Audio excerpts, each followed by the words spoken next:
자, 우리 이번 시간에는 204페이지. 자, 부채와 자본을 정리해 보겠습니다. 1번. 사채의 만기일에 상환해야 하는 금액을 뭐라고 그러냐 이거예요. 자, 사채 만기일에 어떤 금액을 상환해야 될까요? 그렇죠. 액면 금액을 상환한다. 네, 우리 사채 공부할 때 상환해야 될 금액은 액면 금액이다. 다음 2번 문제. 사채 발행 시 매년 말 이자 비용은 어떻게 결정되나요? 이랬습니다. 이자 비용. 자, 차변의 이자 비용이 어떻게 결정되는지 한번 기억을 한번 해보세요. 우리가 사채 배울 때 할증 발행, 할인 발행 뭐 해가지고 차변의 이자 비용하고 대변의 현금 나가는 게 달랐었죠? 예. 대변의 현금 나가는 거하고 차변의 이자 비용의 차이를 우리가 사채 할인 발행 차금의 상각이다 해서 상각해 나갔었죠. 그러니까 차변의 이자 비용하고 대변의 현금 나가는 게 다른데, 그러면 차변의 이자 비용은 어떻게 결정하느냐 이거예요. 예. 자, 1번은 액면 금액에다가 액면 이자율을 곱한다. 2번은 최초 발행 금액에다가 액면 이자율을 곱한다. 3번은 최초 액면 금액의 유효 이자율을 곱한다. 4번은 기초 장부 금액의 유효 이자율을 곱한다. 예, 4번이에요. 4번. 해마다 장부 금액이 있죠. 기초 장부 금액에다가 유효 이자율, 즉 시장 이자율과 유효 이자율은 같다. 이렇게 보시면 된다 그랬죠. 4번입니다. 그러면 1번은 우리가 뭐라고 해야 되느냐? 액면 금액에다가 액면 이자율을 곱하여 산출한다 하는 것은, 이거는 대변에 가는 현금 지급액이에요.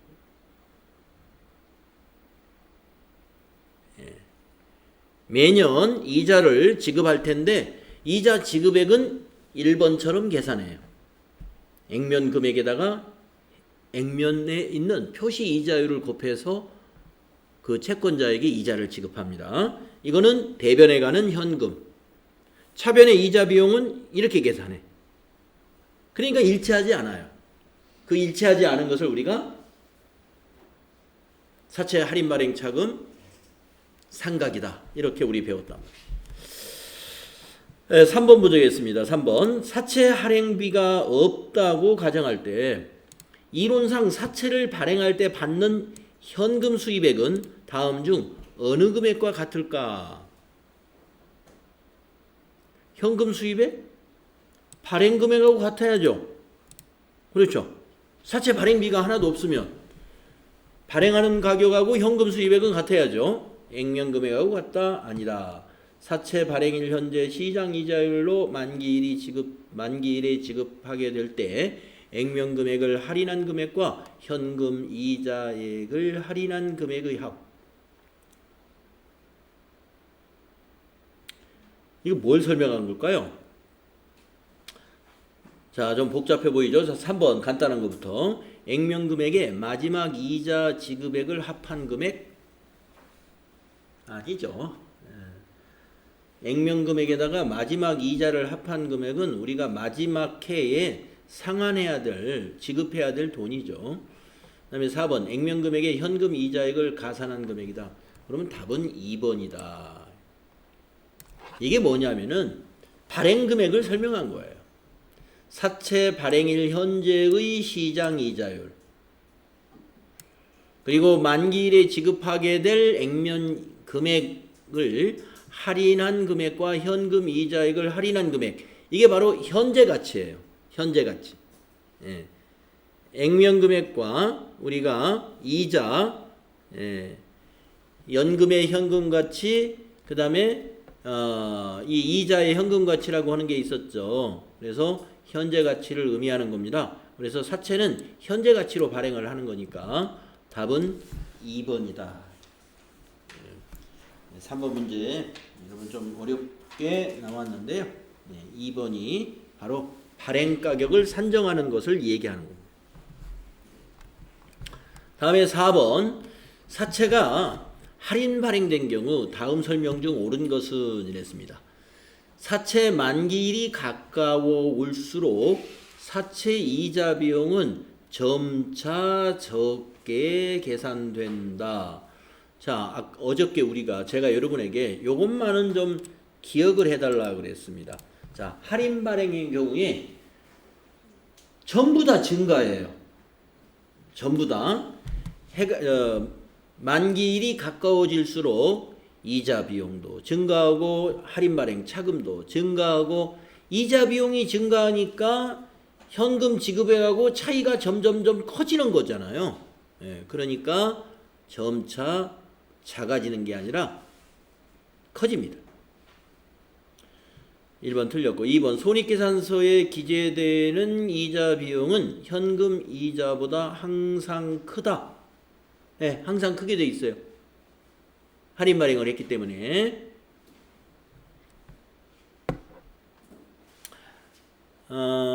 할인 발행을 왜 했죠? 우리가 지급하겠다는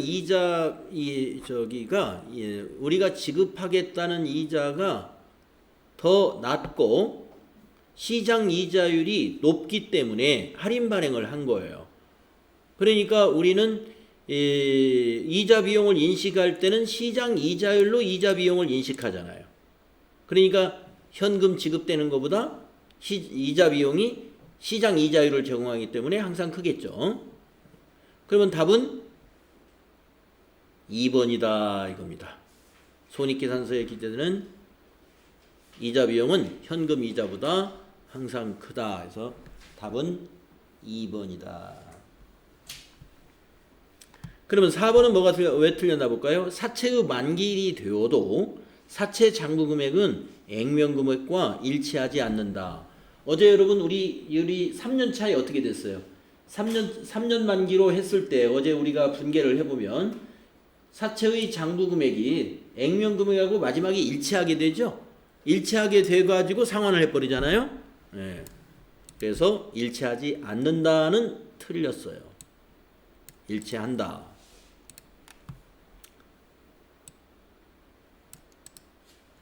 그러면 4번은 뭐가 틀렸을까요? 사채의 만기일이 가까워질수록 사채의 장부 금액은 점차 작아진다, 커진다.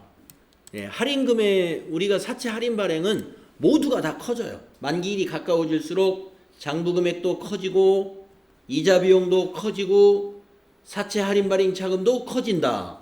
그렇게 세 가지가 다 커진다는 걸 여러분이 기억하셔야 돼요. 현금 지급액은 일정하다. 현금 지급액은 액면가 곱하기 표시이자율이니까 해마다 변화가 없어요. 할인 발행을 했든 할증 발행을 했든 현금 지급액이 매년 감소한다, 증가한다, 무조건 틀렸어요. 현금 지급액은 매년 같은 거예요.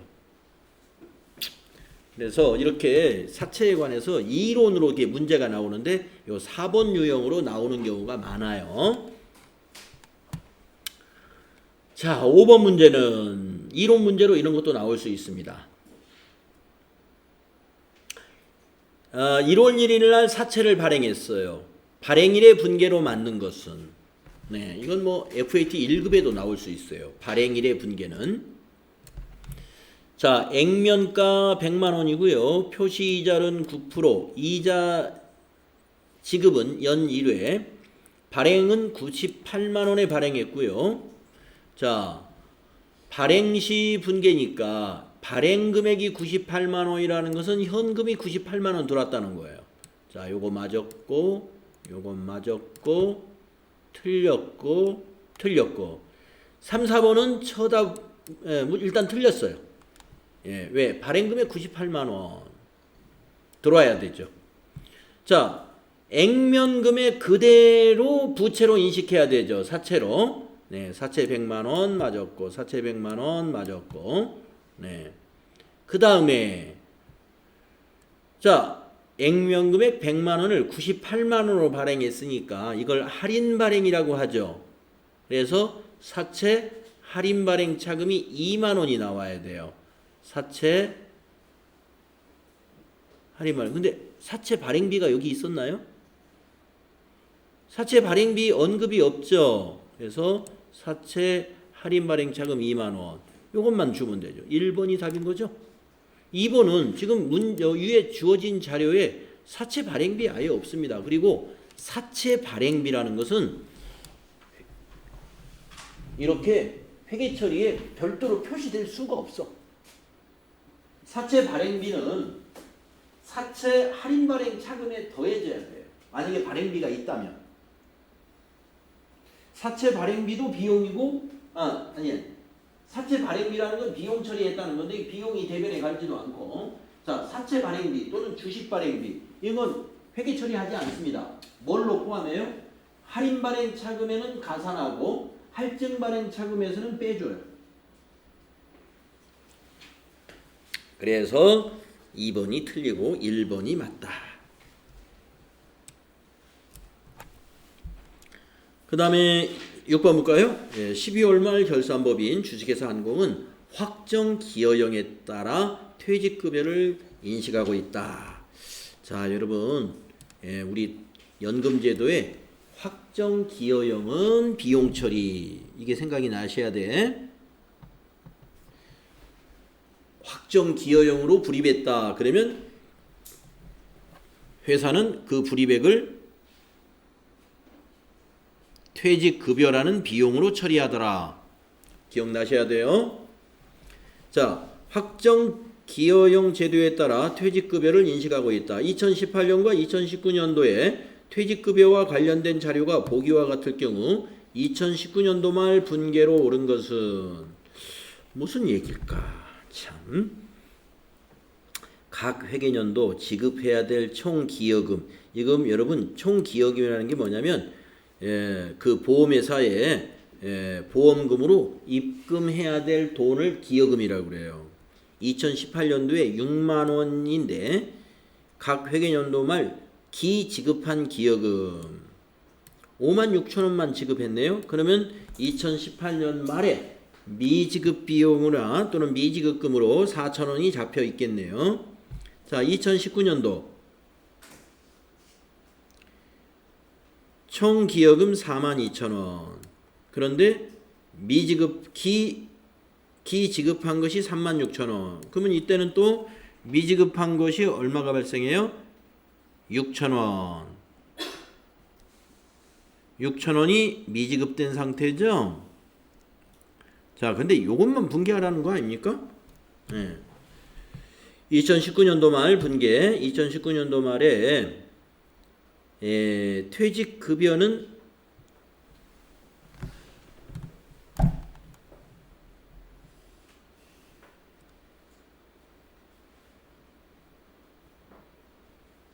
(4,000원) (6,000원)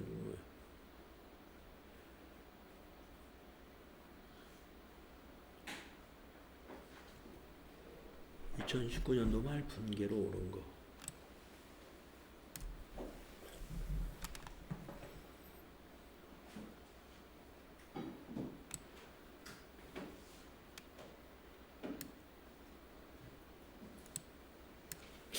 요 불입한 건 분계를 안 했네요. 보니까. 그죠? 불입한 건 분계를 보니까 안 했어요. 그러면 요것만 미지급 비용으로 처리하는 분계를 찾으면 되겠죠? 2번.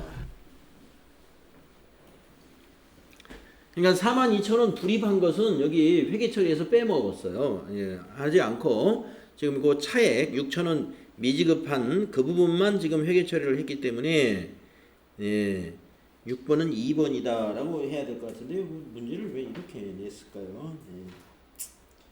이게 지금 부채와 자본 문제인가요?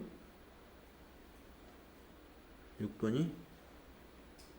2번. 네, 뭐 2018년도 데이터는 왜 의미 없이 주었어요?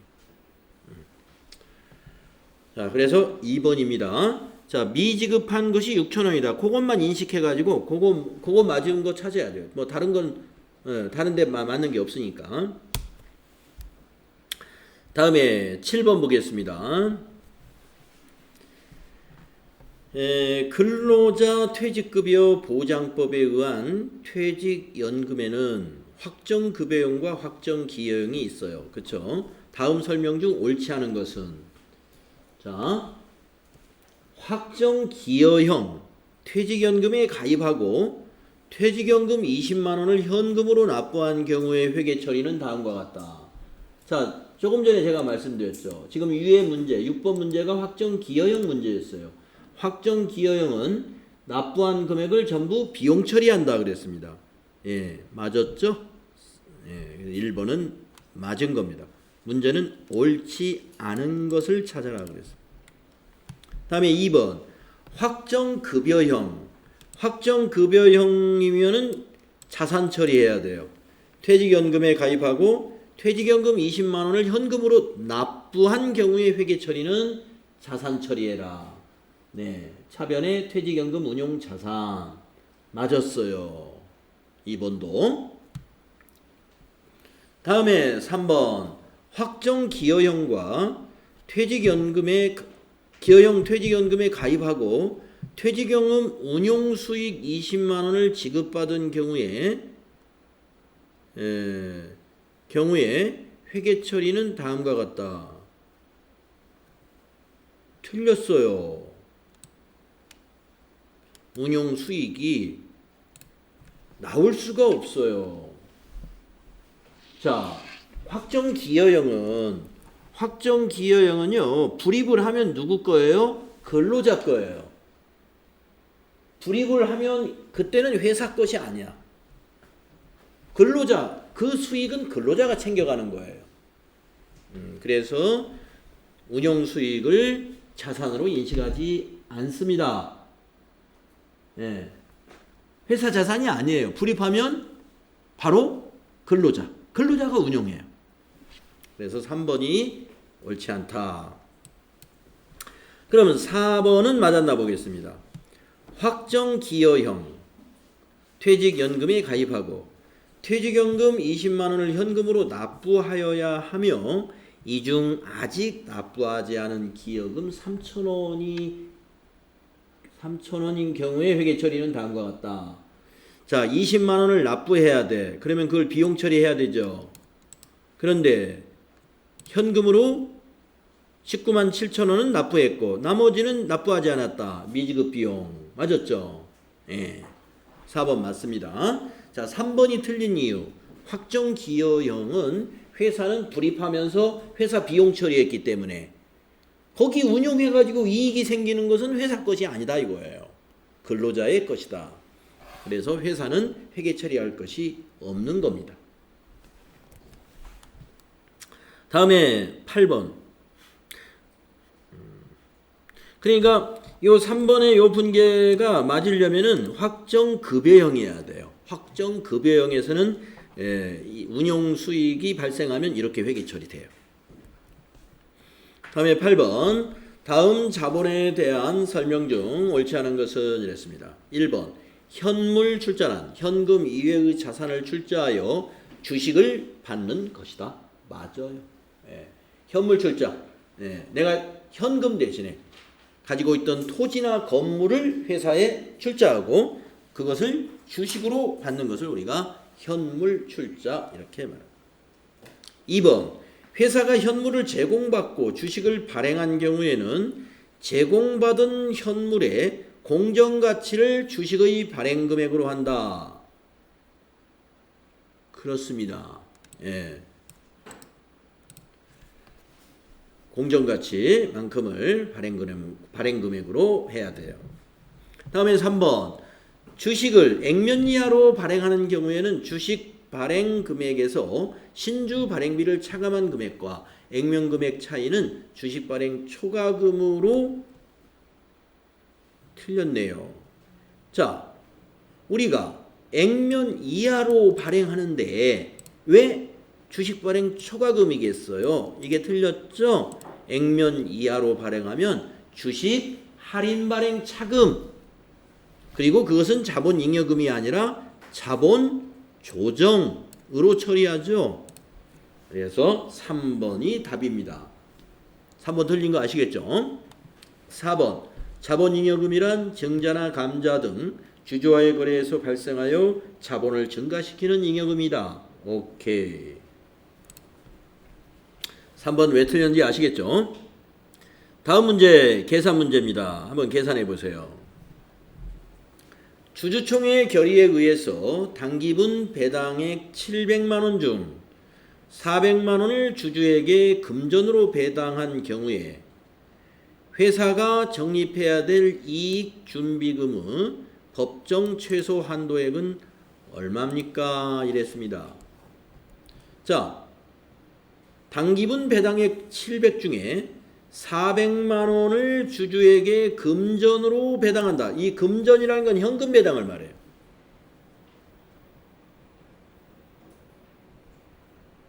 그러면 우리 상법에서 법적으로 현금 배당의 최소 몇 프로? 최소 10% 이상.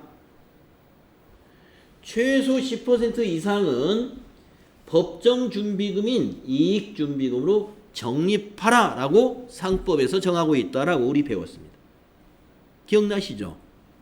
법정 적립금, 그래서 이익 준비금. 현금 배당의 10% 이상. 그거 기억해야 돼요. 자, 그러면 400만원의 10%가 최소입니다. 그래서 1번 40만원이 된다. 다음에 10번 주식 배당에 대한 다음 설명 중 옳지 않은 것은? 자, 1번 보세요. 주식 배당이란 영업활동의 결과로서 발생한 이익을 현금으로 배분하지 않고 새로이 발행하는 주식으로 주주에게 그 지분 비율에 따라 무상으로 배분하는 것이다. 맞아요. 2번 주주의 경우 주식 배당은 주식의 액면 금액보다 시가가 높은 경우에 선호하는 제도이다. 맞아요. 예, 시가가 액면 금액보다 낮은데 주주들에게 주식을 주면 의미 없죠. 예. 그래서 시가가 높으면 주주들은 주식 배당이 현금 배당보다 훨씬 더 좋은 거예요. 예. 팔으면 바로 현금 돼버리죠. 예. 근데 액면가 5,000원짜리가 뭐 삼성전자 같은 경우에 뭐 20배, 30배 해서 막 크면 주식 배당 한다 그러면 논하겠죠. 자, 그래서 2번도 맞습니다. 그 다음에 3번 주식 배당을 수령한 자 입장에서는 자산의 증가로 보지 아니하고 주식 수만 조정하면 된다. 맞죠? 예. 왜? 우리가 주식을 배당받았다는 것은 주식 수가 늘어나는 거예요. 우리 회사가 삼성전자 주식 10,000주를 가지고 있어요. 근데 이번에 주식을 100주를 더 받았어요. 무상으로. 그러면 10,000주 더하기 100주에서 수량만 늘려놓는 거예요. 금액은 안 고칩니다. 왜냐? 무상으로 받았잖아요. 취득을 안 했죠. 무상으로 받았으니까. 취득 금액은 단가가 떨어지는 거예요. 그래서. 수량이 늘어나기 때문에. 1, 2, 3번 다 맞았으면 이게 뭐가 틀렸을까요? 4번이 주식 배당액은 기말에 미교부 주식 배당금으로 계상한다. 여기서 틀린 게 있습니다. 자, 10번에 틀렸는데 어디가 틀렸을까요? 주사랑 씨 어디가 틀렸을 것 같아요? 주식 배당은 기말에 미교부 주식 배당금으로 계상한다. 우리가 요거에 관해서 어저께 우리가 뭐 주식 현금 배당 주식 배당 하면서 여기를 써봤습니다. 어느 부분이 틀렸어요? 딱 틀린 단어가 있습니다. 여기. 틀린 부분. 모르시겠어요? 이게 틀렸어요. 미교부 주식 배당금 맞아요. 그런데 그걸 기말에 계상하는 게 아니에요. 기말이라는 것은 12월 31일인데 12월 31일에 주식 배당을 한다 안 한다 결정이 되나요? 안 됩니다. 언제 결정이 돼요? 주주총회. 예. 주주총회 때 그게 결의가 일어나야 돼요. 그러니까 주식 배당은 결의가 있는 주주총회 때 미교구 주식 배당금으로 계상을 합니다. 예. 결산일에 안 해요. 결산일에는 그냥 이익만 계산합니다. 당기순이익이 이렇게 나왔습니다. 결산일에 뭐 배당 같은 건 얘기 안 해요. 예. 결산 끝나고 이제 그 결산 결과를 가지고 이사회의를 하고 예. 주주총회를 통해서 최종 의결이 주주총회에서 통과가 되어야 배당이 최종 결정됩니다. 그 배당이 결정됐다고 해서 그날 바로 배당을 안 하기 때문에 대변에 미교부 주식배당금, 차변에는 2월 이익잉여금 이렇게 회계 처리하죠. 그랬다가 한 달 정도 준비를 해서 배당을 하면 미교부 주식배당금 차변에 와서 없어지고 대변에 이제 자본금 하고 들어가겠죠. 주식을 발행하니까 자본금. 그거 어제 여러분들 유인물이었나요? 아니면 여러분이 아마 노트 했거나 그거 있었습니다. 자, 이제 수익과 비용 문제로 가보겠습니다. 1번 용역의 제공으로 인한 수익은 용역 제공 거래의 성과를 신뢰성 있게 추정할 수 있을 때 진행 기준에 따라 인식한다. 맞습니다. 여러분 여기서 용역하면은 딱 뭐를 떠올리냐면은 건설을 떠올리면 돼.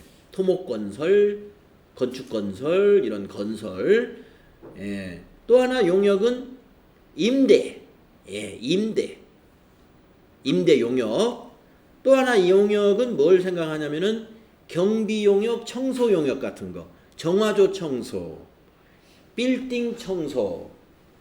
예.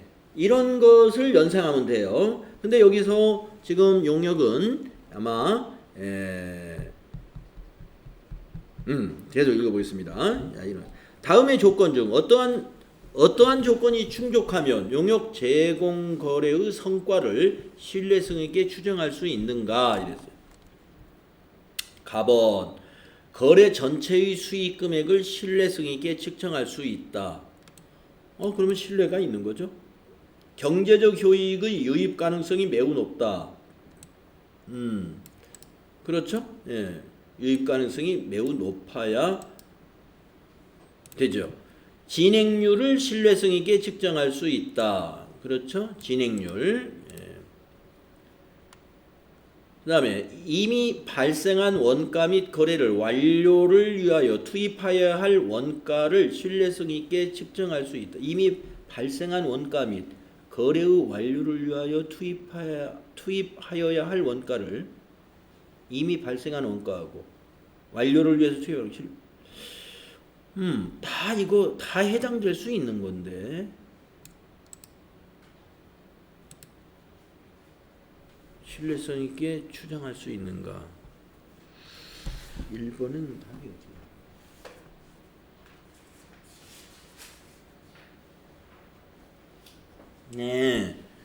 네.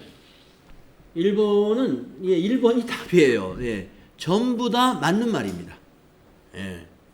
거래 전체로 우리가 수익 금액을 인식할 때는 거래 전체의 수익 금액이 신뢰성 있게 측정될 수 있어야 되고 또 우리가 그 경제적 효익이 유입 가능성이 매우 높아야만이 그것을 수익으로 인식하는 것이고 또 우리가 진행률에 따라서 수익을 인식해야 될 경우 있잖아요. 예, 토목건설 같은 경우에. 그래서 이런 진행률을 신뢰성 있게 측정해야만이 용역의 수익으로 인식이 가능한 거고. 그 다음에 요거는 이미 발생한 원가하고 그 다음에 그 마지막까지 거래의 완료를 위하여 투입해야 될 원가가 뭐예요? 총원가죠. 예상되는 총원가.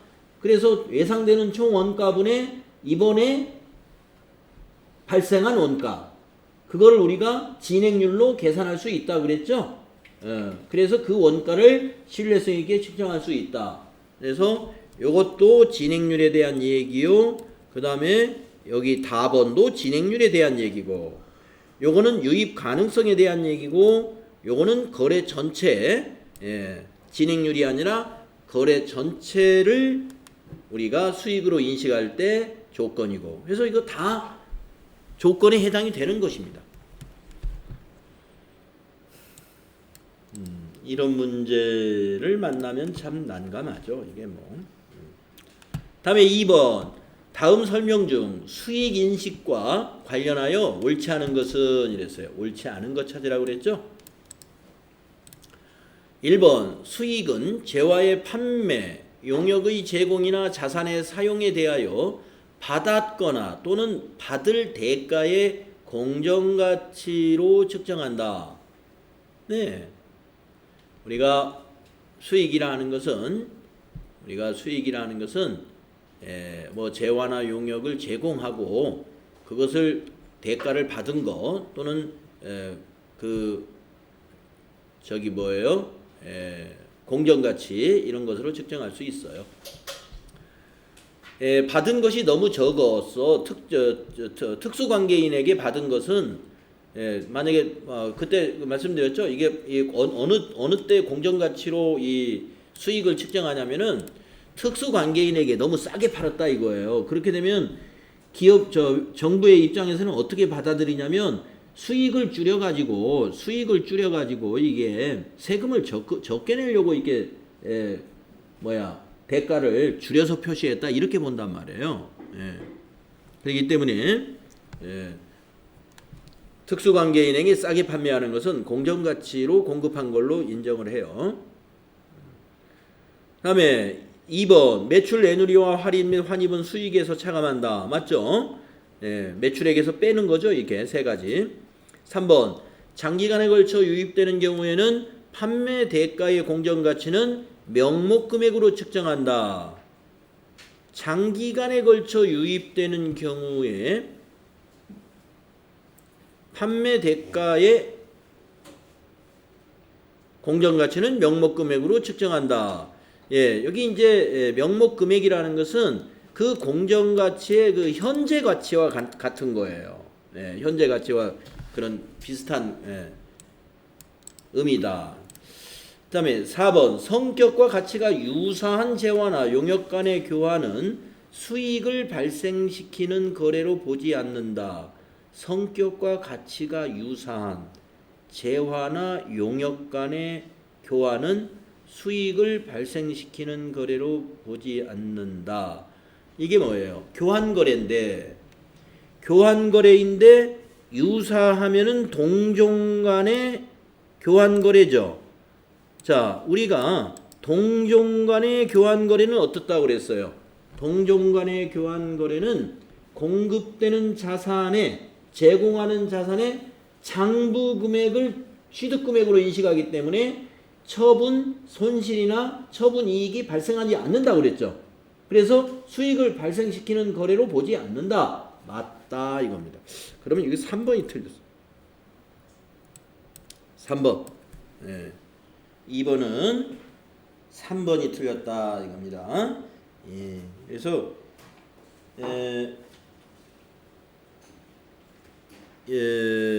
요 공정가치하고 명목금액 간에 공정가치하고 명목금액 간의 차이가 있어요. 이게 요 현재 가치하고 공정가치의 차이는 이자 수익으로 별도로 인식을 하는 방식이 있어요. 이자 수익으로. 우리가 이제 장기간에 걸쳐서 유입된다라는 말은 할부 판매 같은 것을 의미하는 것인데, 할부 판매는 우리가 장기간에 걸쳐서 대금을 받기 때문에 이자만큼을 거기다 더 얹어서 공급가액을 결정하죠. 그래서 이자로 인식하는 거예요. 이자로. 공정가치는 명목금액으로 측정한다라는 표현은 잘못된 겁니다. 3번이 답이다. 자, 여러분 아직 3번에서 명목금액에 대한 것은 우리 앞에 본문에서 배운 적은 없지만 1번이나 2번에 대한 설명이라든가 그 다음에 4번에 대한 설명에 대해서는 다 정리가 됐었죠. 4번의 설명이 뭐냐면 교환거래 이익입니다. 유사한 재화나 용역 간의 교환은 동종자산 간의 교환거래예요. 동종자산 간의 교환거래에서는 처분 이익이나 손실이 발생하지 않는다. 이렇게 우리 배웠잖아요. 그래서 3번이다. 네, 문제 좀 까다롭네요. 수익과 비용 쪽 문제. 다음 3번.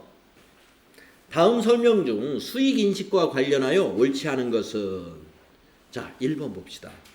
이자 수익은 원칙적으로 유효 이자율을 적용하여 발생 기준에 따라 인식한다. 우리가 수익과 비용은 전부 발생 기준이고요. 유효 이자율이라는 건 뭐죠? 시장 이자율과 같은 개념이다. 이렇게 뭐라고 그랬죠? 예, 이자 수익은 원칙적으로 시장 이자율을 적용하는 게 원칙이에요. 뭐 시장 이자율 아닐 수도 있지 않느냐. 여기서 왜 시장 이자율을 고집을 하냐면은, 만약에 회사가 대표이사에게 돈을 빌려줬어요. 회사가. 예. 뭐 여러분 그 임종 단기 주주나 주임종 단기 대여금이라는 거 있죠? 예. 그럼 빌려줬으면 어떻게 해야 돼요? 주주나 임원들에게 돈을 빌려줬으면 이자를 받아야죠. 예. 근데 만약에 시장 이자율이 연리 4%야. 4%인데 임원에게 돈을 빌려주면서, 큰 돈을 빌려주면서 1%의 이자를 받았어요. 그러면서 이자 수익으로 잡았어. 그러면 정부에서는 아니다. 왜 이자 수익이 1%야? 너무 적게 받았어. 네. 유효 이자율을 적용해. 그래서 4%로 나중에, 회사는 장부를 1%로 잡아놨지만 나중에 법인세 세무조정할 때 이것을 4%로 고쳐요. 그래서 그런 의미라고 보시면, 이자 수익은 원칙적으로 이렇게 된다. 다음에 2번. 배당금 수익은 배당금을 받을 권리와 금액이 확정되는 시점에 인식한다. 맞습니다. 배당금 언제 확정이 되죠? 주주총회 때. 그 받을 권리가 확정이 되면 지급하는 회사도 회계 처리를 하고요. 지급받을 권리가 있는 주식을 보유한 회사도 회계 처리를 합니다. 확정되는 시점에. 2번 맞고. 3번. 로열티 수익은 관련된 계약의 경제적 실질을 반영하여 발생 기준에 따라 인식한다. 예, 발생 기준에 따라 인식한다. 맞습니다. 4번. 고객으로부터 받은 중도금 또는 선수금에 기초하여 계산한 진행률은 적절한 진행률로 본다, 안 본다? 적절하지 않습니다. 네. 이게 무슨 말이냐? 우리가 중도금, 선수금에 기초해서 계산한 진행률은 그건 정확한 게 아니에요. 예. 그래서 우리가 이 진행률에 따른 계산은 우리가 아까 뭐 투입된 원가 대 총원가로 적용한다든가, 또는 총 작업 양분의 실제 작업을 수행한 양으로 해야지, 선수금, 돈 받은 것을 가지고 진행률로 평가하는 것은 적절한 진행률이 아니라는 것이죠. 그래서 옳지 않은 것은 4번이 되겠습니다. 다음 4번 문제. 당기의 지출과 관련된 자료가 다음과 같을 때 영업의 비용은 얼마냐? 이 정도는 맞춰야죠. FAT 1급 수준의 문제입니다. 영업의 비용을 여기서 고르면 돼요. 자, 원재료 매입 시 운반비는 자산입니다. 이건 자산이에요. 비용이 아니죠. 원재료입니다. 그냥 원재료. 그 다음에 종업원의 여름 작업복 구입비, 이거는 복리후생비니까 영업의 비용이 아니고 판매관리비죠. 이건 판매관리비입니다. 그 다음에 상품 배달용 차량의 보험료, 이것도 판매관리비죠. 보험료, 판매관리비. 그 다음에 은행 차입금에 대한 이자, 이게 이자 비용이니까 요거 하나만 영업의 비용이네요. 그래서 여러분이 이 성격을 잘 구분할 수 있어야 돼요. 첫 번째, 이 원재료 매입 시 운반비는 자산, 원재료. 두 번째, 종업원의 작업복은 복리후생비. 이 복리후생비가, 이 종업원이 판매관리직이면 판매관리비고요. 이 종업원이 생산부 직원이면 제조비용입니다. 500번 때 복리후생비가 되는 거예요. 약간 차이가 있어요. 예, 그래서 아까 그냥 제조업의 경우는 그냥 일방적으로 저걸 판매관리비라고 볼 수는 없어요. 제조업의 작업복은요, 생산직 직원의 작업복은 제조원가의 복리후생비 500번 때 코드를 쓰고, 판매부서나 관리부서의 종업원의 유니폼 작업복은 800번 때 복리후생비. 구분이 좀 있습니다. 그러나 상품 배달용 보험료다, 차량의 보험료다, 이거는 뭐 100% 판매관리비 보험료가 되겠죠. 그래서 이자 비용, 요게 영업의 비용이다. 16만 원이 답인 거죠. 네. 우리가 교재를 바꿔서 지금 책에 이론을 좀 했는데요. 문제풀이를 통해서 한번 자산부채, 자본, 그리고 수익과 비용을 다시 한번 정리를 했습니다. 그러면은 10분간 쉬었다가 다음 시간에는 우리가 저 앞에 다시 본문으로 넘어가서 회계의 변경과 오류 수정이라는 부분을 공부하도록 하겠습니다. 자, 쉬었다 합시다.